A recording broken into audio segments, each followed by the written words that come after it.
নমস্কাৰ।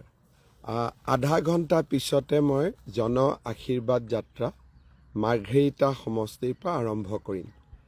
যাত্ৰা আৰম্ভ কৰাৰ আগতে মই এটা সৰু খবৰ, অথচ যি 40 লাখ পৰিয়ালক প্ৰভাৱিত কৰিব তাৰ বিষয়ে দুআষাৰ কওঁ বুলি ফেচবুক লাইভলৈকে আহিলোঁ।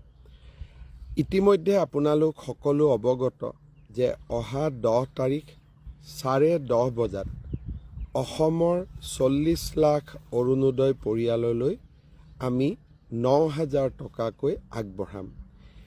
এই উপলক্ষে অসমৰ প্ৰতিখন পঞ্চায়তত, অসমৰ প্ৰতিটো কাৰ্বি আলং আৰু ডিমা হাছাও জিলাৰ MSC অঞ্চলত আৰু BTCৰ VCDC অঞ্চলত আৰু নগৰসমূহৰ ৱাৰ্ডত আমি একোখনকৈ সভাৰ আয়োজন কৰিছোঁ।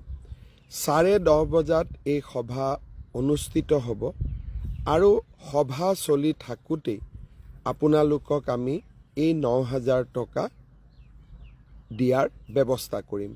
সেইবাবে মই সকলো অৰুণোদয় হিতাধিকাৰী পৰিয়ালক এই সভাত উপস্থিত থকাৰ বাবে বিনম্ৰভাৱে